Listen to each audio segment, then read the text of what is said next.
Hi, it's time for another verb of the day. Today's verb is sail. Let's take a look at some of the definitions or ways that we use this verb. The first way you're likely to hear the verb sail used is to mean to travel by boat or ship using sails or engine power. And you can probably see a noun form of this word, sail, our verb of the day, in that first definition. And we'll look at it a little bit later, but really think of it being fabric or cloth-like that's large and attached to the mast of a ship. And that's essentially what we're talking about. So you'll see some connections to that a little bit later. It is important to note that even if the boat doesn't have this fabric, this word or this verb still gets used. So if the boat is being powered by an engine, you still might hear some people say, we sailed to, and then the name of a location. A second way that's still related to use the verb sail is to mean to begin a voyage. You might think of this like a trip. So some people might use this verb to describe a vacation that they're taking, particularly a cruise. They might say we're sailing from Florida to Jamaica, as an example. A third and yet another related way to use this verb sail is to mean to control or navigate a boat or ship. And I've picked this verb sail because it's connected to the Olympics. There is the sport of sailing where athletes are trying to control or navigate a boat in sort of the fastest way they can to show their skill at this particular action. A fourth and different way now to use this verb sail is to refer to someone who moves very confidently and smoothly. So sometimes as I have been reading literature, I've seen a character being described as sailing into a room. So again, kind of that idea of moving in very smoothly, calmly, confidently. That's the action that's trying to be described there. You should know that sail is a regular verb. To make the progressive tense, all we need to do is add ing to form sailing. The past tense and participle forms of this verb are made by adding ed. The base verb sail, ends in this voiced L sound, so our past tense ending is going to make a D sound. Sailed, sailed. Now, I just have one other phrasal verb for us to look at, alters the meaning of this verb just slightly. That phrasal verb is sail through. And generally, what it means is that you are succeeding at something very easily.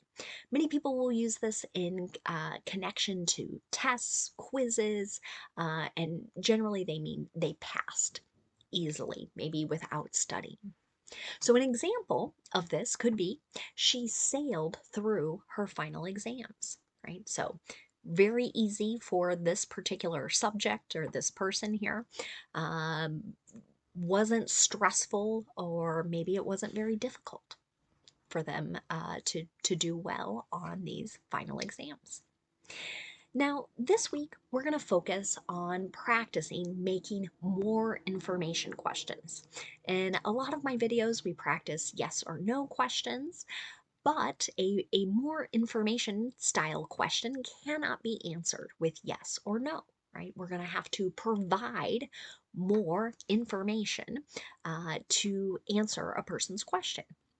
Sometimes, as you study English, you might hear these called WH questions, and that's because most of our words are going to start with WH.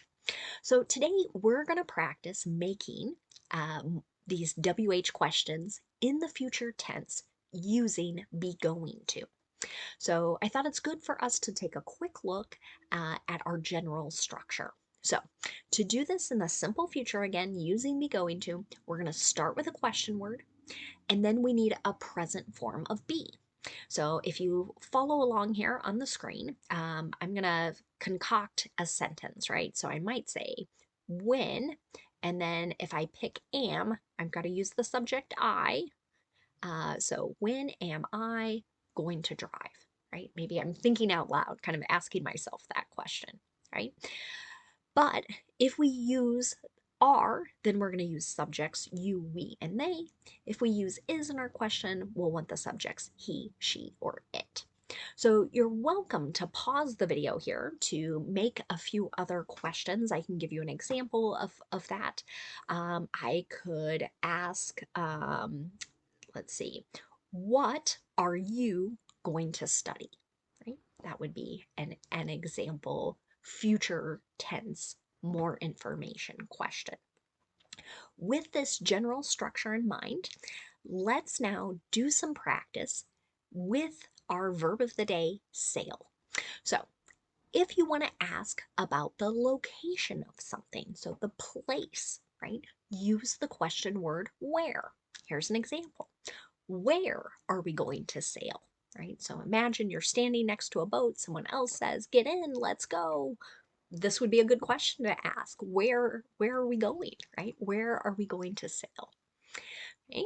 If you want to ask about a time, so that could be a date, could be like time on a clock. You could say, when is she going to sail? Question word when is used for time. If you want to ask about the manner in which something is done, we can use the word how. So this is our one exception to our WH structure here. How are you going to sail in this weather, right? So there, maybe it's very windy, stormy, and the person is concerned. How can you operate the boat or navigate the boat in this type of weather? If you want to understand the reason something is going to be done, use the question word why. You can see that in the example here. Why is he going to sail, right? Maybe it would be faster to drive somewhere or ride a bike, but they're picking this particular action, and you want to know why.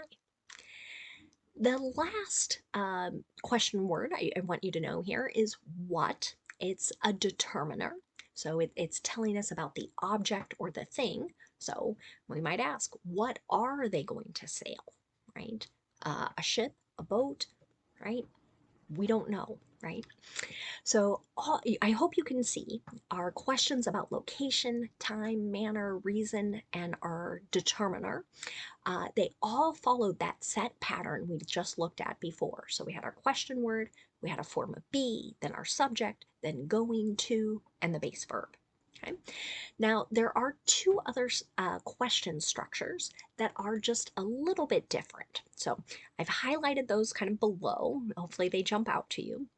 We can use the word which to also serve as a determiner. So we're asking about a thing or an object.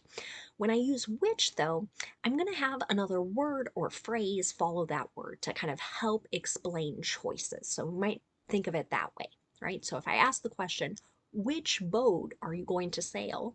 Right?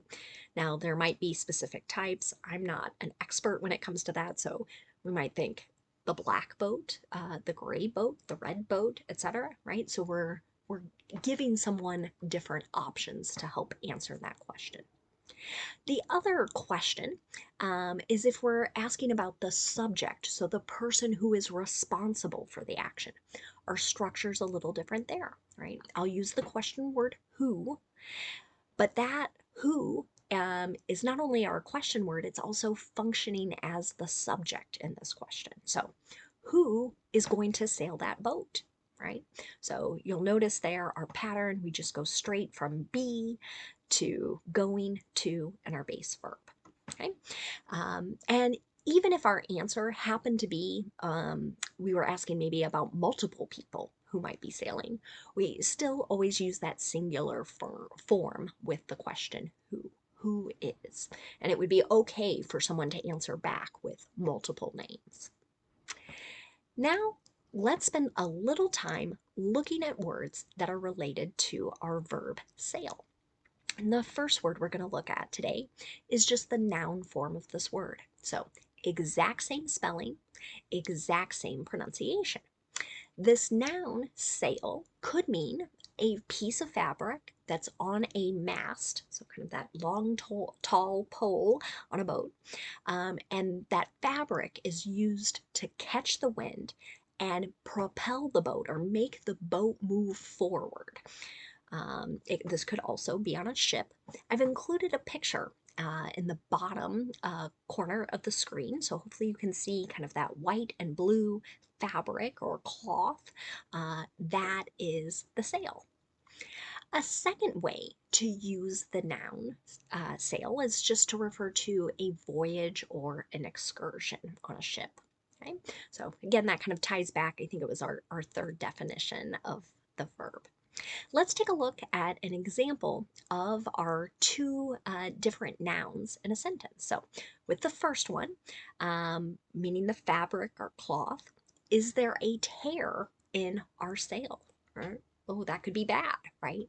Because it's going to affect how the wind catches that piece of fabric and makes the boat move. The second sentence, tomorrow we'll take a sail around the island. That would be like a trip or voyage. The next word we'll look at is the noun sailor. There are two different ways we could use this. We might use it to mean a person who goes sailing as part of a sport or for fun. An example of that could be there are 23 US sailors competing in Tokyo. And they're not all in the same event, right? There are some men and women, and there are different types of sailing. And perhaps you'll see some of it this week if you follow along with the Olympics. A second way to use the noun sailor is to refer to a person whose job it is to work as a member of the crew. And this could be on a commercial boat, it could be a naval or the armed forces ship or boat. So, an example of this could be she's been a sailor with the Navy for 18 years. Right, so we're talking about her job to serve on a ship with the US military. The next word we'll look at is the noun sailboat. And you can see a picture of one again on the screen right now. This is just referring to a boat that is propelled or moved by the sails, that fabric. So, an example of that. Only 4 people can fit on this sailboat. So maybe we have a pretty small sailboat. I have one last thing I want to share with you in today's video, and that is the word sail can be spelled two different ways. So we call these homophones. So S-A-I-L and S-A-L-E have the exact same pronunciation, but they have different spelling and they have different meanings. So with S-A-L-E, think about shopping. We can use this word to refer to a transaction where I give someone money and they give me a good, an item, or maybe a service, right? We could call that a sale. You might have heard about or seen garage sales, yard sales. That's again this S-A-L-E spelling. Or you might think about a price being reduced. An item that's on sale is, again, S-A-L-E. So if you can connect shopping with S-A-L-E, I think that's a good way to keep these two words from being confused with one another. Thanks so much for watching today's video. I hope you have a great day.